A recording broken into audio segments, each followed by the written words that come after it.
এই মুহূর্তে যে খবরের দিকে নজর রাখবো, বনগাঁ সীমান্তে গ্রেফতার হাদি খুনে দুই অভিযুক্ত। হাদি খুনে দুই অভিযুক্তকে গ্রেফতার করলো এসটিএফ। বাংলাদেশে ডাকাতি, খুন সহ একাধিক অপরাধে জড়িত। বনগাঁ সীমান্তে গ্রেফতার হাদি খুনে দুই অভিযুক্ত।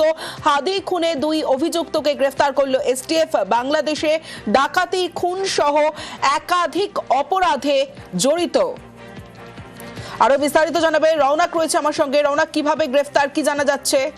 দেখো, একেবারে ওসমান হাদি খুনে অভিযুক্ত দুজনকে গ্রেফতার করলো বেঙ্গল পুলিশের স্পেশাল টাস্ক ফোর্স। গতকাল বনগাঁ সীমান্ত সংলগ্ন এলাকা থেকে গ্রেফতার করা হয়।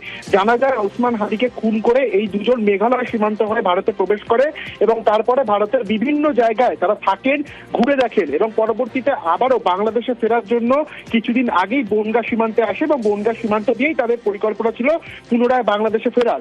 এর মধ্যে দুজন অভিযুক্ত ফাইজাল কারিম মাসুদ এবং আলমগীর হোসেন দুজনকেই গতকাল রাতে বেঙ্গল পুলিশের স্পেশাল টাস্ক ফোর্স গ্রেফতার করেছে।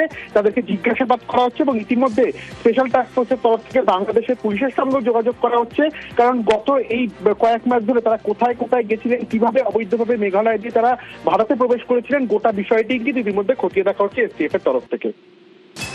বেশ রৌনক।